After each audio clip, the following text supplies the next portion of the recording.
This is Matthew 4, 1 through 11, the temptation of Jesus. Then Jesus was led up by the Spirit into the wilderness to be tempted by the devil.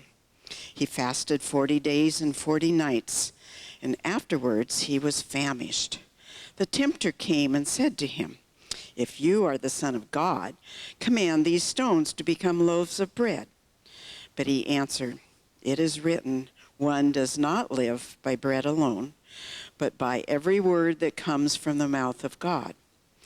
Then the devil took him to the holy city and placed him on the pinnacle of the temple, saying to him, "If you are the Son of God, throw yourself down, for it is written, He will command His angels concerning you, and on their hands they will bear you up, so that you will not dash your foot against a stone." Jesus said to him, "Again it is written, do not put the Lord your God to the test." Again the devil took him up to a very high mountain and showed him all the kingdoms of the world and their splendor. And he said to him, "All these I will give you, if you will fall down and worship me."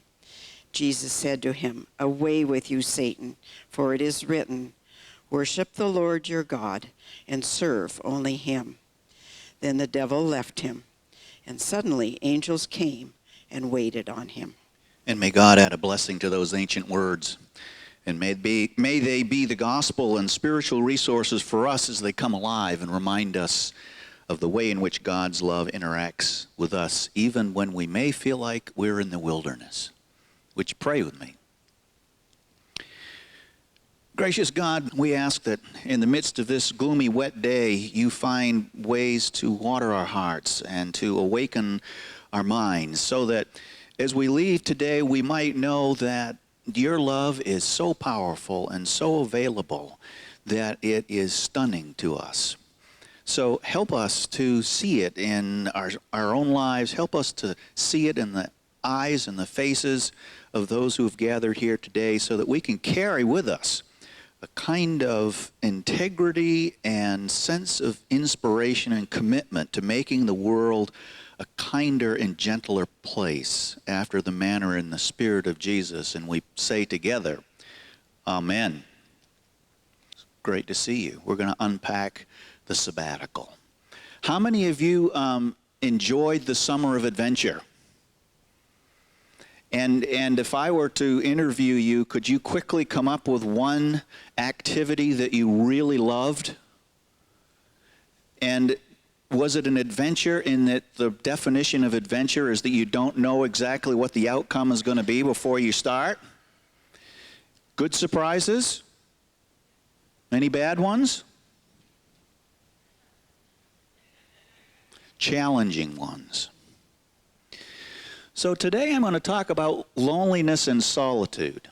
So I want to begin with one of the core reasons that I wanted to go on a sabbatical to Alaska. In fact, many of you know that Wynn Hershaft passed just before I left for sabbatical, and we had had lunch a week before, and she said, "Why Alaska? Why do you want to go to Alaska?" Well, spoken like a true city mouse. And I said, well, it's the last frontier as far as I'm concerned, Wynn. And on a motorcycle? Yeah, that's part of the adventure. I'm trying to create something that will be a wilderness experience for me after the manner of Jesus' wilderness experience. So I did some research, and this fellow's name is Todd Bolsinger. And he has written a book called Canoeing the Mountains. And it's become sort of the new text for church leaders who recognize that in the 21st century, the mainstream church or the mainline church has been in decline. We would all have our heads in the sand if we didn't acknowledge that. Now, what's terrific is Bethel is bucking the tradition and bucking the trend because we are not in decline. We are on the upswing. Can I get a witness on that? And how good is that? It says that there is still a place and a need for a progressive voice on the West Side or anywhere, for that matter. So Todd Bolsinger says, if you really want your church to continue to thrive, you have to, one, be clear about your mission, you have to stay calm, you have to stay connected, and you have to keep on course. And he said, based on the Lewis and Clark expedition, his theory on approaching leadership in the church or even identity and mission of the church was based on the Lewis and Clark expedition. Now, I'm not an expert on Lewis and Clark. Some of you might be. But here's what I know about Lewis and Clark. They were commissioned, it was a military project, they were commissioned to find a waterway that might connect the Pacific Ocean with the Atlantic Ocean, to find a way that you could get through that territory. And here's what they were working with. The assumption they were working with is that they were going to find the head of waters of the Missouri River. And once they found the headwaters, they would be able to go up just a little bit higher to whatever mountain was yielding the headwaters. And they would be able to climb up and look over the mountain, and all of a sudden they would see the Pacific Ocean. So they were ready with canoes. And they climbed up to the top of that mountain when they found the headwaters of the Missouri, and for as far as they could see, mountains, big mountains. So they had to shift completely the preparation, the approach, because they knew that the canoes were not going to do any good whatsoever. In fact, they would be a hindrance. So Todd is saying, if you want to reinvent yourself as church, you have to assume that everything you've done in the past may not work in the future. Now, we've done a pretty good job of blending tradition with new things, but I do think that Todd's challenge is one for us to be aware of, because actually I think we have been practicing adaptive leadership in terms of the last 5 years, and I'll give you example one is the screen that you're looking at. I had lunch with a couple of colleagues this past week, and they were saying, well, what is it that you think that you did that changed things at Bethel? And I said, one of the biggest things was the way I preach and how I use visual images. And they said, you mean you've got a screen in your sanctuary? And I said, yeah. Well, weren't there people who were opposed to that? Of course they were. Then how did you... I said I was really clear that this is what we needed to do. I didn't know if it would work, but I thought we needed to try it. Now, if you can confess and be honest, how many of you were really against the screen when it first came in? See? And it's not a silver bullet by any stretch of the imagination, but it changes the dynamic and how it is that we pay attention. And if I have kids, and I know that if there aren't pictures and visuals, forget it, because the attention span is not what it used to be.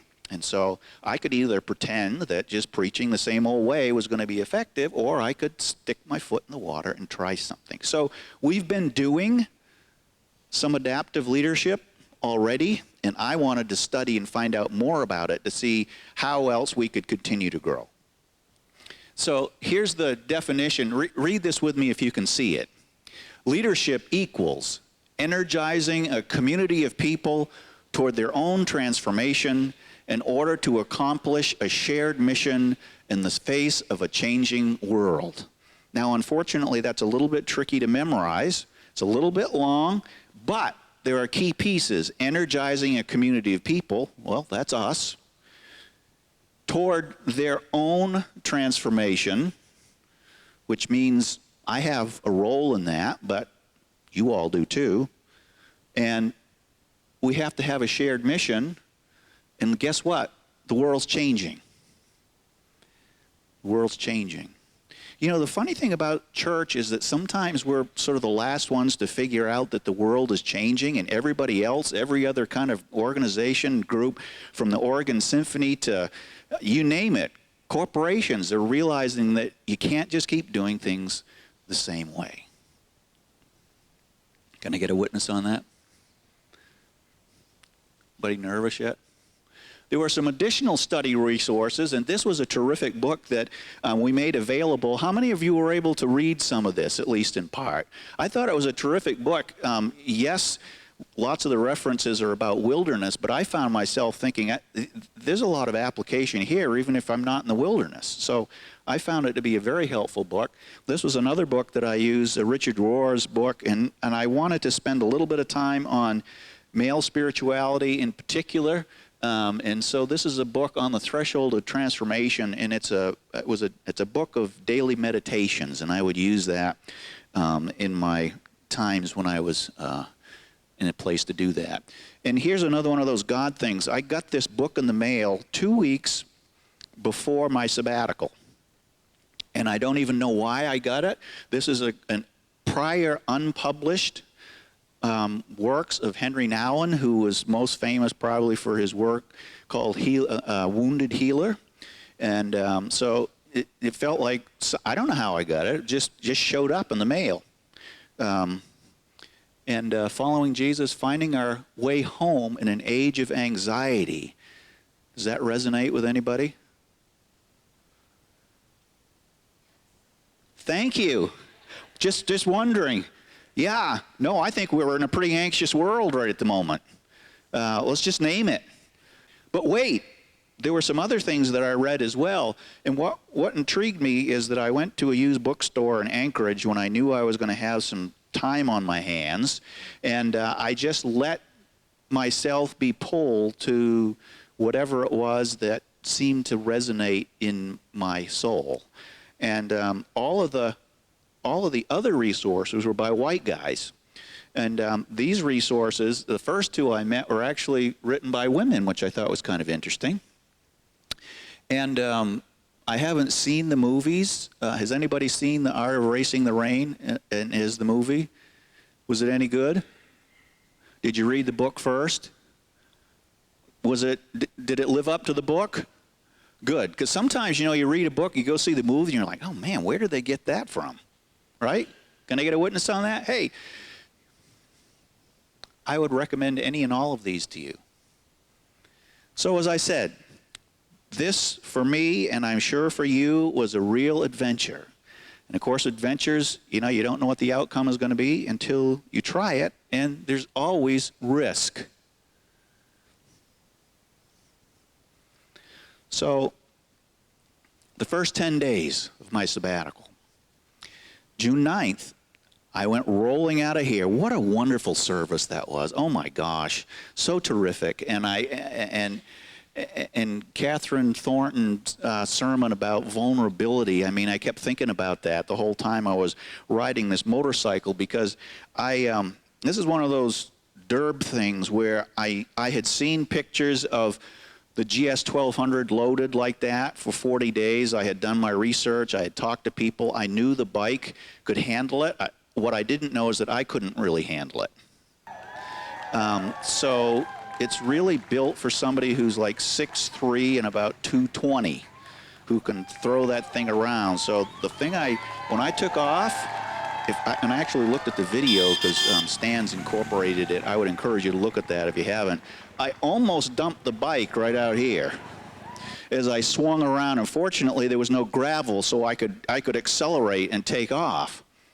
But I had to reach with my tiptoes on this bike, and if you can imagine, its tipping point was pretty narrow. And so every time I stopped, I just hoped and prayed that I wouldn't lose my balance and it would tip over. And I planned to go through Vancouver because I had never seen Vancouver. And the trip the course that I'd picked out, I thought was going to be on highways that would sort of bypass the downtown, right through the middle of downtown, 32 traffic lights. I panicked every time I came to a traffic light. Can you feel my pain now, folks? Can you feel it?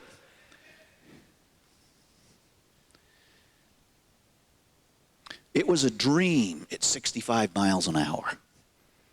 And it was a nightmare from 0 to 10. I was on a roller coaster. I would go from fun to foreboding and from anxiety to joy and success and failure at least 12 times a day. And it caused me to ask myself, is this really what I had in mind? And so the vulnerability led to more loneliness, and this was the most lonely component of my sabbatical. And I missed you all, and I missed my family, and that was why I was posting on Facebook, because not only did I want you to know what was going on, I wanted your love, because I was really feeling pretty out there. And so I said to myself, how is this renewal? This is supposed to be a clergy renewal program. How is this, how do I really know what makes my heart sing? That was the prompt. And have you ever prayed for something, gotten it, and then wondered why in the world you prayed for it?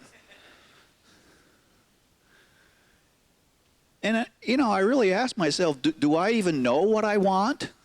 Can I discern that? Have you ever noticed that you think you want something, you get it, and then you actually, it's like, whoa. This is where God enters the picture. This guy is Richard Rohr, and he's the author of the book that I mentioned that I used. And here's his commentary on the Jesus being led into the wilderness. And this is written from a male perspective, but it would be women as well. Each man who embarks on a spiritual journey has to walk out into the wild and face his demons.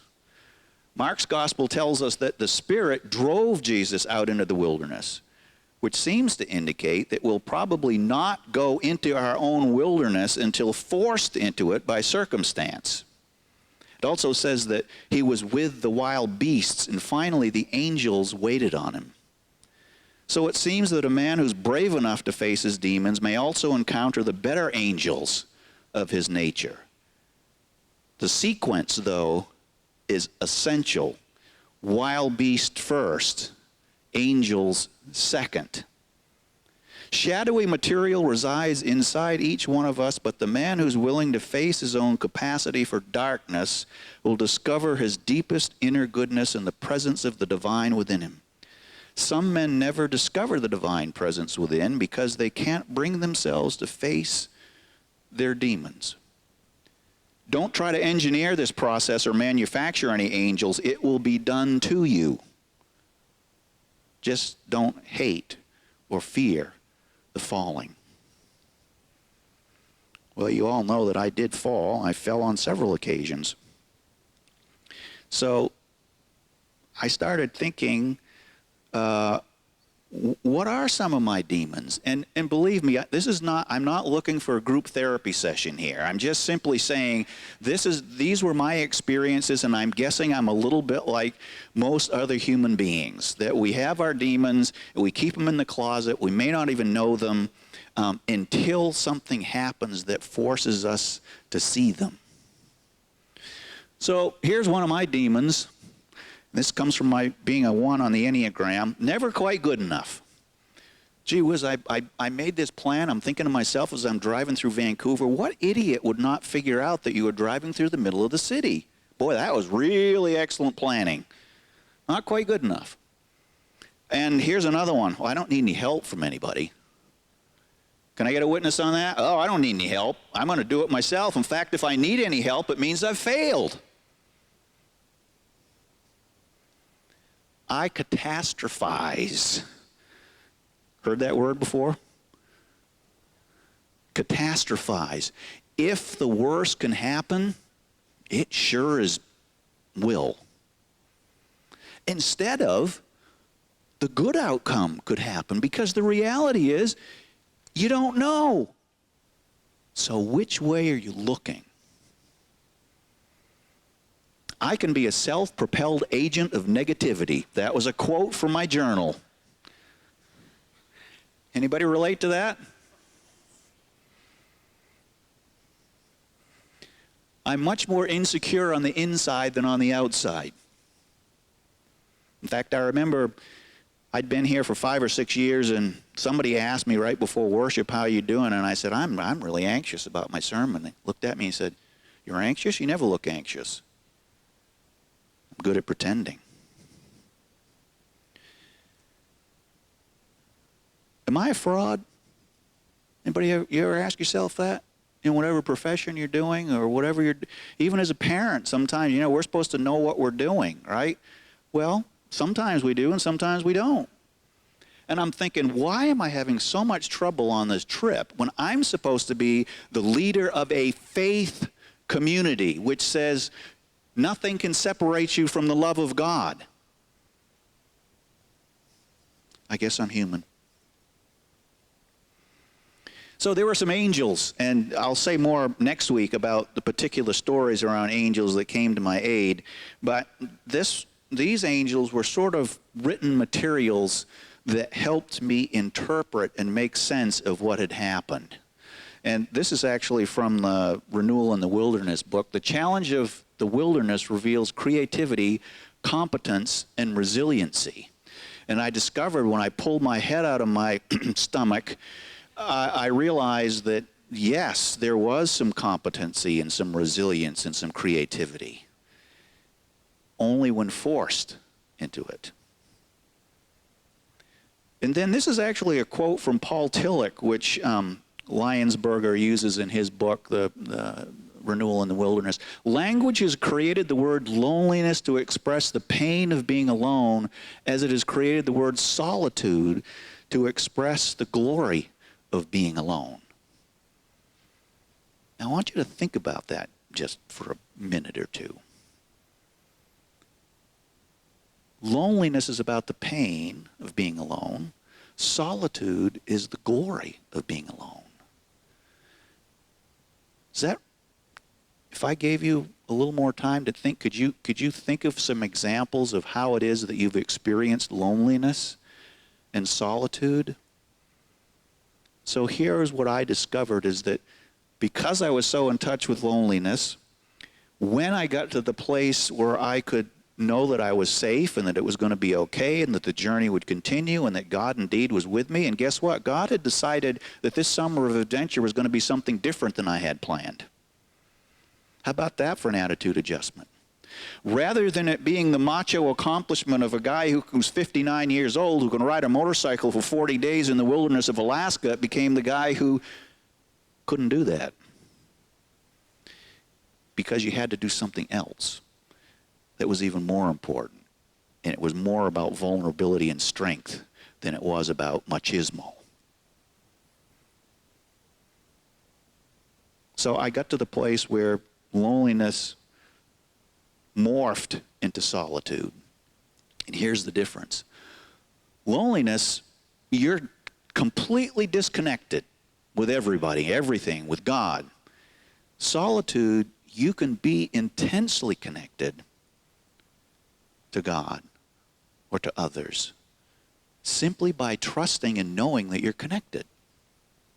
Can I get a witness on that?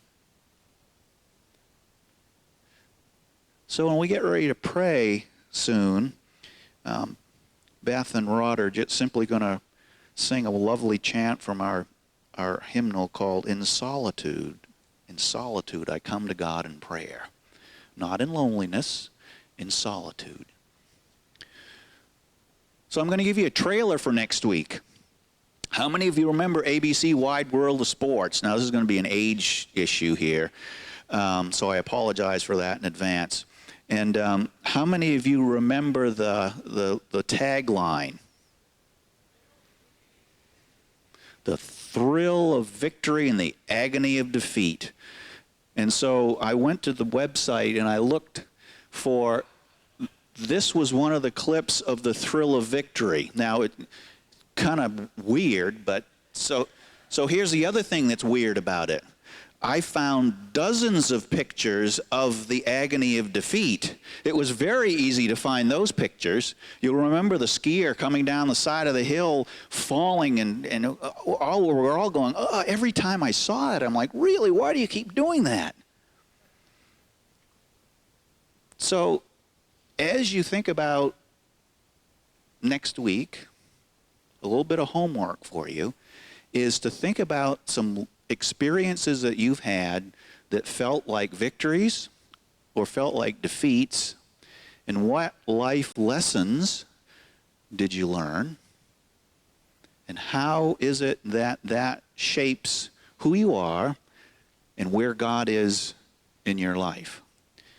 And the more I thought about this, the more I thought, actually, the biblical story of Jesus' death and resurrection is much more the agony of defeat and the thrill of victory.